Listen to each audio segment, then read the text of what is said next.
Chegou aquela hora da gente tomar nosso café enquanto conversa sobre assunto importante. O retrato da educação pública no Brasil, como um todo, é de crise. Um estudo encomendado pelo Unicef apontou que mais de uma em cada 10 crianças e adolescentes entre 11 e 19 anos está fora da escola aqui no país. Eu vou falar mais sobre esses números agora com a doutora em educação, Glaucia Yoshida. Ela está aqui ao vivo para falar comigo. Bom dia, seja muito bem-vinda. Bom dia, Wilker. Prazer estar aqui no Santo Café. Muito bom recebê-la também. Infelizmente, a notícia não é boa, né? Essa evasão escolar, tanta gente fora. Para a gente ter uma noção, essa porcentagem que eu mencionei é equivalente a cerca de 2 milhões de crianças e adolescentes da rede pública de ensino. A gente pode colocar essa taxa na conta da pandemia, na opinião da senhora, o que pode ter provocado, estar provocando essa evasão escolar tão grande, hein, professora? Bom, nós temos que considerar vários fatores. De verdade, o primeiro deles é o fator econômico. Com relação à pandemia, ela foi um agravante. Essa situação de evasão escolar, ela acontece, ela é histórica e em cada contexto ela tem aí uma explicação específica. Agora, nós estamos mais atentos porque em todas as situações nós estamos querendo fazer um vínculo com a pandemia. Mas tem outros fatores históricos que justificam essa situação. Não dá para a gente falar que é apenas por causa da pandemia, né, professora? A senhora mencionou a questão econômica, né, que impacta diretamente, a gente sabe muito bem disso. Inclusive, nessa pesquisa que eu mencionei, 48% dos entrevistados disseram que tiveram que evadir para trabalhar, ou seja, não estão indo para a escola porque precisam trabalhar. A gente pode dizer que isso vai gerar um ciclo ali, o que vai manter essas pessoas cada vez com menos renda, cada vez vai diminuir a chance dessas pessoas melhorarem ali a vida? Bom, primeiro que o adolescente, o jovem, saiu de casa, né, em busca de uma renda familiar, uma complementação de renda para as famílias. Além disso, as famílias passam também por uma desestrutura familiar, e quando eu digo desestrutura, emocional, a própria consideração de que estão vivendo juntos em uma casa. Então, todos esses fatores agravam para que essa criança, esse jovem, saia de casa no sentido de procurar novas oportunidades. Então, a causa econômica ela vai afetar sim, mas acima de tudo, essa busca de uma estrutura emocional, que não tem aí essa base em casa. Estamos vivendo momentos de grandes crises na família, inclusive. E quais as consequências de uma evasão tão grande? Ora, nós estamos já vivendo na educação um momento preocupante, que é a não consolidação daquilo que é obrigação e desejo da educação, da formação de cidadãos, de pessoas com maiores perspectivas de trabalho. E o fato de não estarem aí na escola vai sim provocar uma sociedade, né, com características bem específicas de atraso no desenvolvimento social, do desenvolvimento cognitivo, intelectual e cultural. Tudo isso aí vai ser, assim, uma avalanche. Não é uma opinião, né, muito encantadora, mas nós podemos arregaçar as mangas e fazermos sim. A pandemia já nos mostrou isso, que profissionais da educação não se deram por vencidos e foram atrás. Fizemos o que foi possível para não deixar a bola cair, né, a peteca cair. Isso é muito bonito de ver, né? Acho que foi um dos exemplos mais bonitos que a gente viu, além, claro, dos enfermeiros, dos médicos. Os professores também tiveram um papel fundamental, agiram de uma maneira muito honrosa, de uma maneira muito admirável durante toda essa pandemia.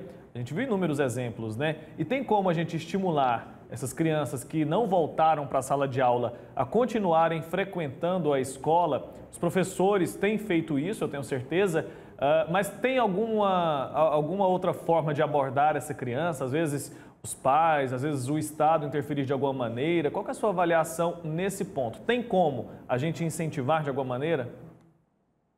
Bom, a avaliação é a seguinte, é preciso agora uma força-tarefa. Tudo aquilo que tem aí um déficit, um prejuízo, tem que fazer um esforço maior. vamos precisar de capacitar urgentemente professores, principalmente no que tange ao processo de alfabetização. A alfabetização ela é muito específica, ela é muito peculiar. Não foi possível os pais fazer isso em casa porque requer um profissional devidamente capacitado. E o profissional que faz isso é um pedagogo e que passou por uma universidade, certo? Então, nós vamos ter que fazer uma força-tarefa aí de capacitar urgentemente profissionais, professores, para que possam fazer essa ação aí emergencial. Agora, os pais, eles vão precisar cumprir, sim, o seu papel, que é o de pai, é o apoio, é o estímulo, é o afeto, é a decisão, né, de mandar esses meninos ir para a escola e apoiá-los nisso daí. Esse é papel de pai e mãe, é o apoio emocional. Muitos alunos não conseguiram acompanhar as matérias, né, acompanhar o conteúdo ali. Isso pode ter contribuído também para essa evasão? Bom, aí é outro papel da escola.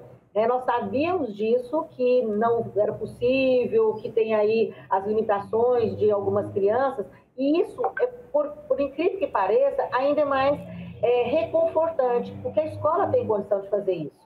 Dentro dos programas, dentro da própria escola, é possível acelerar, criar medidas de apoio e revisão e reforço para aqueles que não puderam ter aí esse processo ao seu devido tempo.